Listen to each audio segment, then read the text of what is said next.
Sikayu desa kang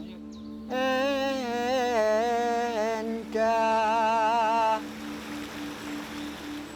banyu mili tenpo putih teko saka gunung mulya Jatyo senenging protan nanging saiki wus yakti mulyaning warga kang luhur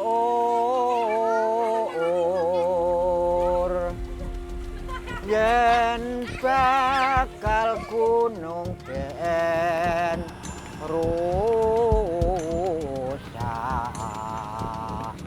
mengko banyu bakal mati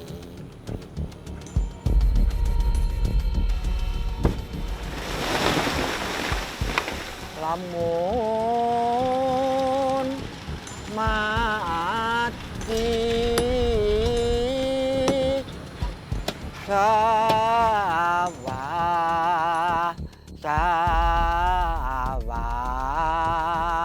bakal asat.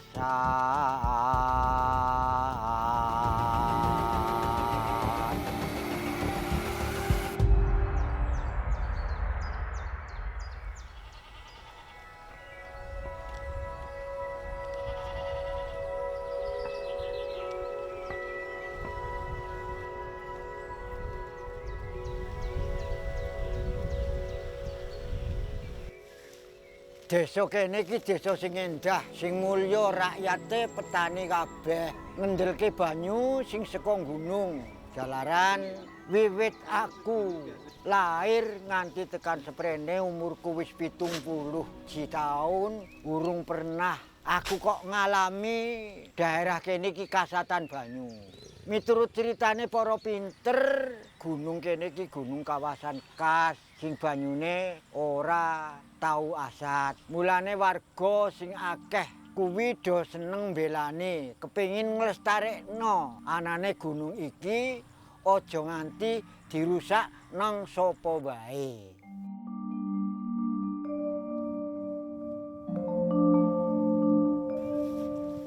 Kula Sarwin Partowiyadi, asli kelahiran Desa Sikayu, Kecamatan Buayan, Kabupaten Kebumen, Jawa Tengah. Kula niku wong tani sing urip ana desa, desane pegunungan sebagian. Sing sebagian pancen pesawahan. Nggih kula niku sawahe mboten pati wiyar namung mboten tahu kok ora panen. Ketiga rendeng panen. Merga banyu. Banyu nek Desa Sikayu kuwi ya khususe Kecamatan Buayan niku ora ana kok kekurangan banyu. Wong saka kadohan do seneng, do kepengin. Saya-saya nek bojo kok oleh wong Sikayu do seneng, mesti do betah. Mergane apa? Banyune kepenak, dipandang saka kadohan ya kepenak.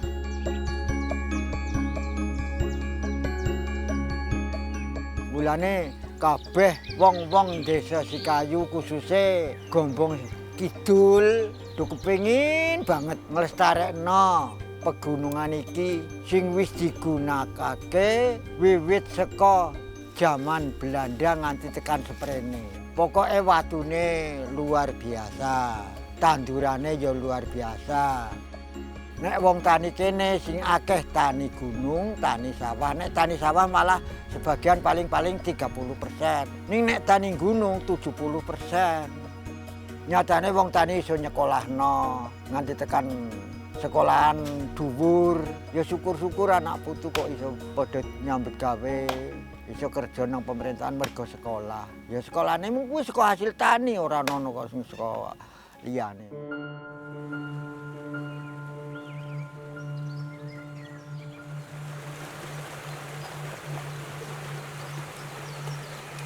Mata air yang ada di sini itu ada sekitar 15 mata air. Itu bisa mengairi untuk tanah pertanian, termasuk di beberapa desa di luar desa dan Kalisari, itu sampai ke Ringtutul, kemudian ke Kecamatan Aya. Jadi tidak hanya dinikmati oleh masyarakat di sekitar sini, namun juga di desa lain. Dan untuk wilayah kawasan Kas ini kan banyak kan untuk musim tanam padi itu 2 kali. Jadi pada saat musim kemarau itu ditanami tanaman palawija, saat musim penghujan ditanami padi.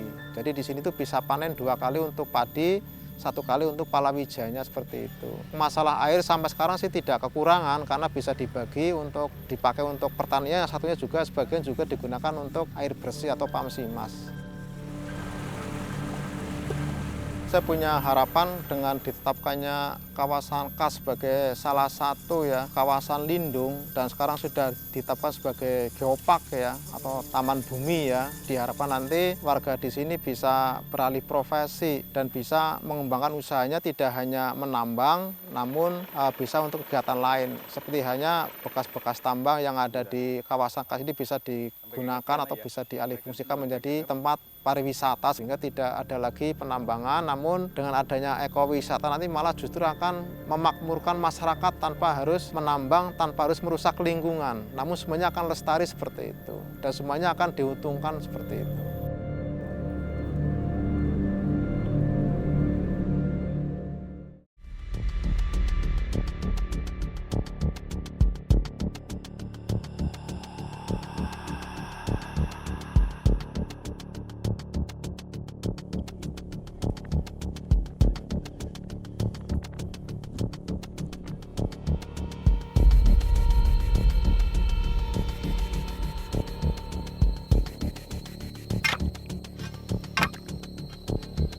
Kalau penambang kapur itu sih sudah lama sejak zaman kolonial Belanda, karena awalnya dulu itu Belanda masuk ke wilayah Kars Gombong ini adalah untuk menggali maupun untuk menambang fosfat. Saat itu batu fosfat digunakan untuk pembuatan pupuk sekitar tahun 1920-an. Setelah ada tambang fosfat, kemudian di sini ada potensi batu kapur. Akhirnya orang Belanda itu membuat kapur untuk bangunan, seperti semen lah, seperti itu.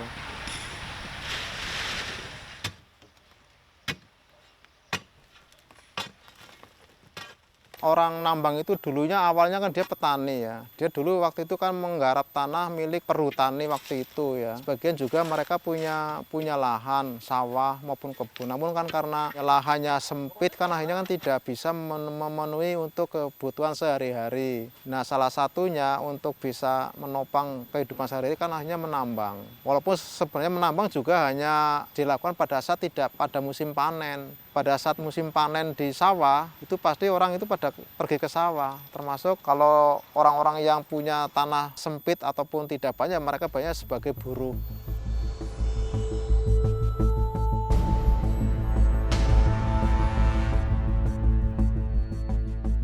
Kapur ini adalah merupakan ekonomi utama adalah dari batu kapur. Mengapa? Karena pada saat orang itu menambang batu kapur, itu kalau sudah ditambang kemudian dibeli oleh pedagang maupun oleh orang yang butuh kapur itu langsung dibayar. Kalau untuk mencari duit itu lebih mudah, lebih instan seperti itu dibandingkan dengan bertani. Kalau bertani kan harus memerlukan waktu yang cukup lama sampai 3 atau 4 bulan. Namun kalau nambang itu kan 1 hari itu bisa langsung dapat duit seperti itu. Nah, dulu itu mayoritas di sini itu 90% penambang semua masyarakatnya. Waktu masih ada tobong kapur. Kalau orang yang mampu itu membuat tobong kapur, kalau yang tidak mampu sebagai buruhnya seperti itu. Jadi ada yang buruh nambang, ada juga yang buruh untuk bekerja di tobong ataupun di tungku untuk pembakaran kapurnya seperti itu.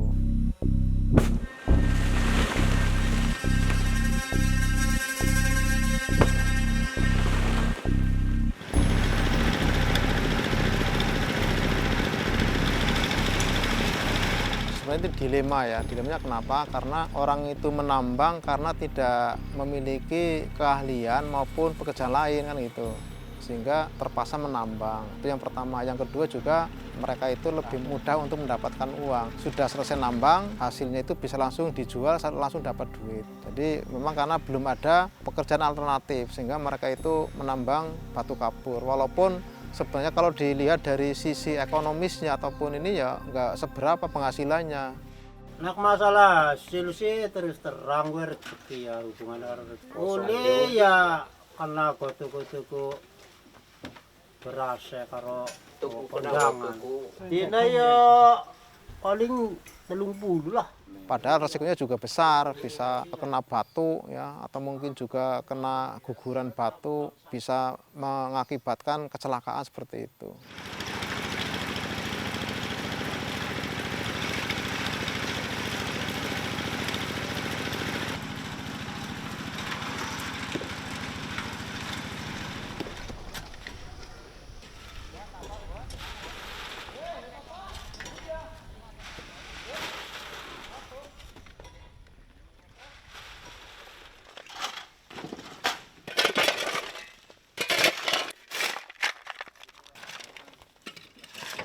Ada beberapa warga yang terkena penyakit asma ya, kemudian juga ISPA, ada juga yang meninggal, ada juga yang sembuh seperti itu. Di sini memang banyak asap, debu, bahkan dulu itu enggak seperti ini kan sekarang sudah hijau ya. Dulu itu yang namanya daun itu warnanya putih, seperti daun dicat itulah warnanya putih semua. Kalau sekarang sudah hijau, karena sekarang sudah enggak ada lagi asap ataupun pembakaran kapur enggak ada.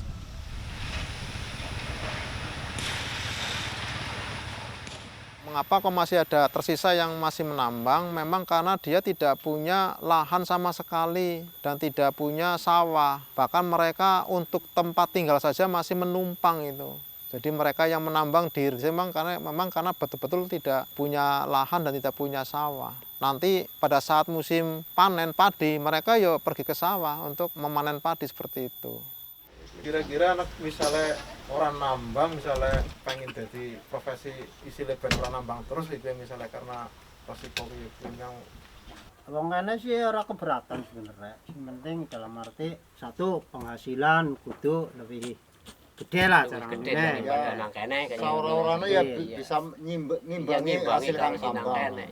karena siap ya misalnya Siap, sangat siap. tapi sing ora nambang itu ya. Tapi hasilnya lebih apik lah dibandingkan nambang itu ya.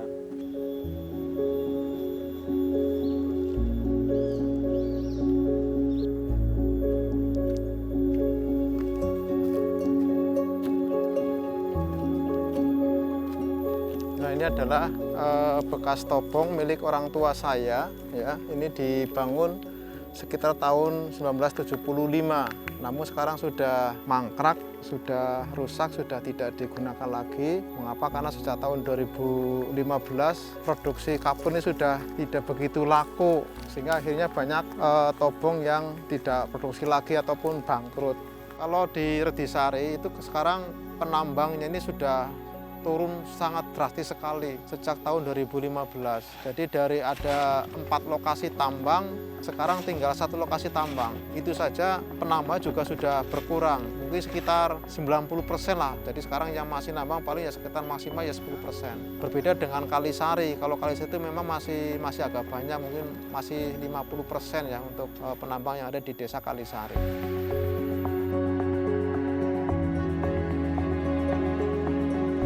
Di Redisari itu banyak yang alih profesi sebagai petani, kemudian juga pekebun, ada kebun pisang, kelapa, kemudian juga ada yang peternak.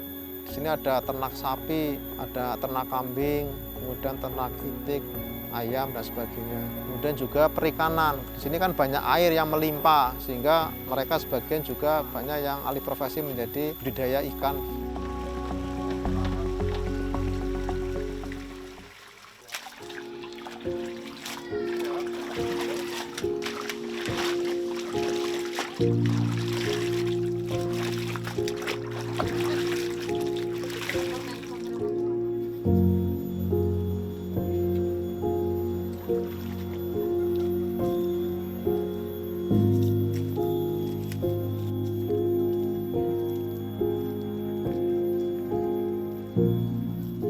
Nah kalau ini apa Pak? Angger niki niku cikal bakal banyu niki dipendhet kalih masyarakat. Iki carane nyuwun angger kliwon jadi paling sesaji. Dadi sing mendhet toya mriki niku mboten mung tiyang mriki tok. Saking manca desa nggih kathah sing mendhet mriki. Adus teng mriki, mendhet toya mriki. Oh, kalau pabrik semen ada di sini berarti hilang sebenarnya nih budaya. Mulane masyarakat kecewa ontene calon penambangan teng mriki, mergane upamane gunung Ninggil nika digugur, kemungkinan besar toya niki ajeng sat. Lah ngger sate toya niki tiyang mriki ajeng kepripun. Mongko banyu niki pokok saking pertama mili dumugi mriku niku pusate king mriki.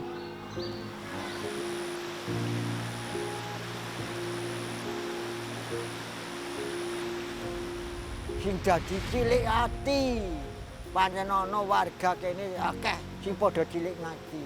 Mergane kawasan kene jare kawasan kars, omonge wong para pinter, ning jare kok arep ditambang, arep dirusak kuwi sing dadi lara atine wong tani.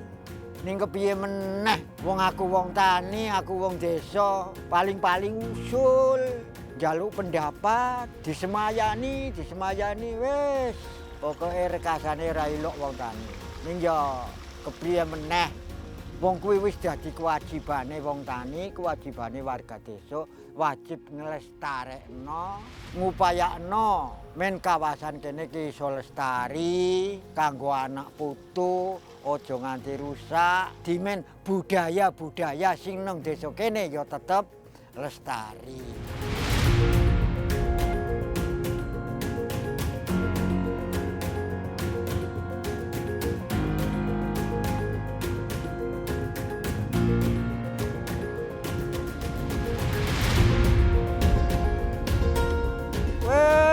Nek nanti ono penambangan wala anakku arep kepriwe besok.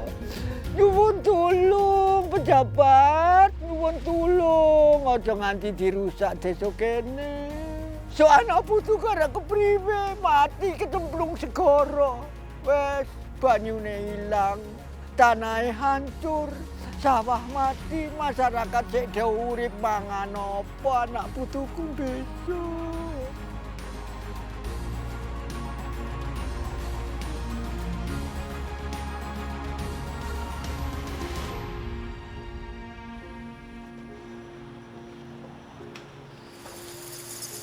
Upamane kok gunung kene sida ana penambangan. Dampake kuwi masyarakat 75% mati ekonomine. Sing panen nang alas kuwi ana budin, ana telo, klapa, tanduran kayu segala macam jenis kayu, tur gede-gede. Kuwi kena kanggo perlindungan jare kawasan khas. Upamane masyarakat akeh sok kok nganti cilaka karena penambangan kuwi. Apa pemerintah harus tanggung jawab ngopeni masyarakat sing ewon-ewon yang terdampak sekali itu 3 kecamatan. Buayan, Rowokele dan Ayah. Itu Kabupaten Kebumen.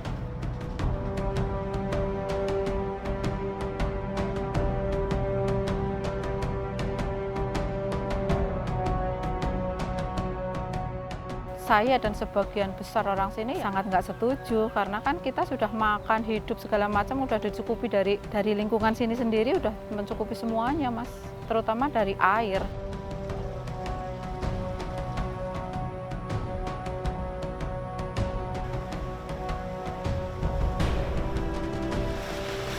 Kalau ada perusahaan yang dengan catatan mau merusak ya kita sangat nggak setuju dan kita tolak.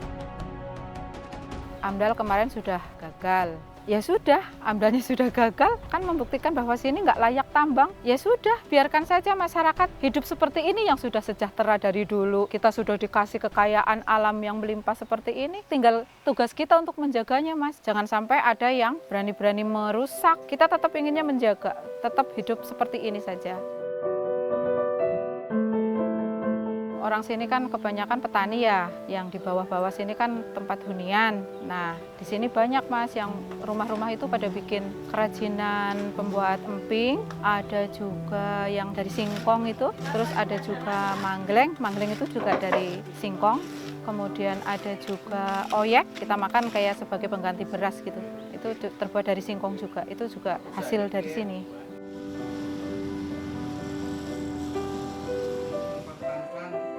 berawal dari tahun 98. Ketika itu pabrik semen yang mau menambang di Sikayu itu ya, ini kan mulai dari tahun 95 itu sudah pembebasan. Tapi pembebasan itu memang ya itu tidak fair ya. Jadi dengan cara-cara yang tidak sehat itu ya, sehingga ada di sana ada intimidasi pada warga dengan ada ditakut-takuti, kemudian dengan terpaksa itu menyerahkan atau menerima ganti ruginya. Berasal dari Kas Gombong Selatan, yang sebelah timur keluar di Sikayu, keluar di Buayan, Pak. Keluar di Buayan, keluar di Rogodadi. Yang di sebelah barat ada keluar di Dadi Jajar, Kalisari, dan banyak Pak, Gua Petuk dan sebagainya. Ini adalah berasal dari situ. Lah kalau kita tidak menjaga, ya kita akan rugi Pak, akan rugi. Ya untuk kelestarian, untuk kelestarian kehidupan anak cucu kita Pak. Untuk itulah, monggo Pak, jangan sampai kendor lah. Ini adalah perjuangan kami ya, yang sampai sekarang ini memang belum tuntas itu ya.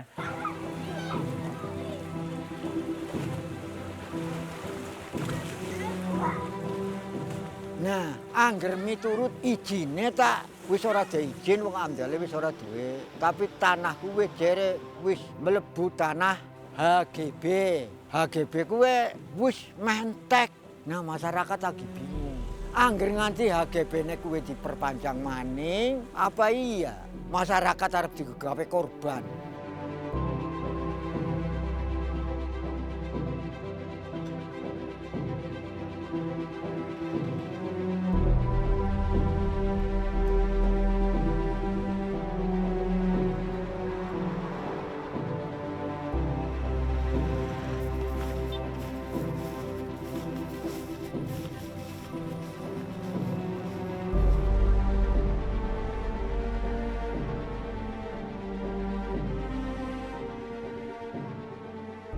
Wis ya muga-muga Gusti Allah ngijabahi karo masyarakat akeh. Bumi kene bumi sing lestari.